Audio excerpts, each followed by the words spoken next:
মুস্তাফা কামাল সাহেব, লতিফুর রহমান সাহেবের মতো জাজেরা যখন আছে, তাদের যে ভূমিকা, তারা যেভাবে বিচার পরিচালনা করতেন, এটা দেখার পরে মনে হচ্ছে হ্যাঁ, আদালতে এরকমই হওয়া উচিত।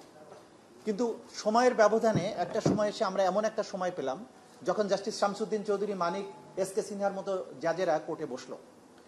আমাদের একজন খুব পপুলার লয়ার আছেন, উনি খুব মজা করে একটা কথা বলেন। সবাই খুব ভারী ভারী আজকে সংস্কারের আইনের কথা বলবেন, আমি একটু হালকা করে বলতে চাই।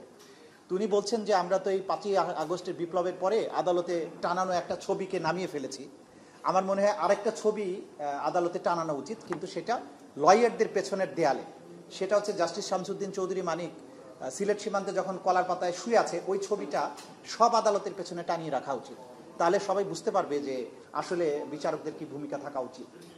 তো এই যে বিষয়টা, আমরা যত আইন করি, যত সংবিধানকে টাইট করি, মানসিকতা এবং মানুষগুলোর যদি পরিবর্তন না হয়, তাহলে কোনো সংস্কারই ফ্রুটফুল হতে পারে না। আমরা justice Latifur Rahman, justice ATM Afzal, justice Mustafa কামালদেরকে জাজ দেখেছি, তাদের দেখলে যেমন আমাদের আস্থা বেড়ে যেত, ঠিক একই জায়গায় যখন আমি শামসুদ্দিন চৌধুরী মানিক অথবা এস কে সিনহার মতো লোকদেরকে দেখি, তখন আমার মধ্যে নানান শঙ্কা ভর করে।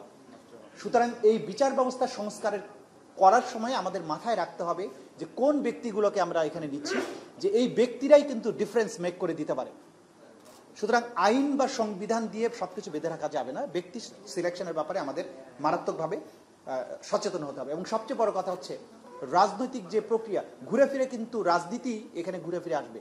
আমি যতই নিয়ম কানুন করি, কিন্তু যখন একটা নিপীড়ক সরকার আসবে, তখন কিন্তু পুরো বিচার ব্যবস্থাকে নানানভাবে হাত পা বাঁধতে থাকে এবং এক পর্যায়ে বিচার ব্যবস্থাও তাদের হাতিয়ারে পরিণত হয়, যেটা হয়েছিল। Supreme court guardian of the constitution. Supreme কোর্টের প্রধান বিচারপতি বসে বসে যেটা করতেন, যে তিনি ফেসবুক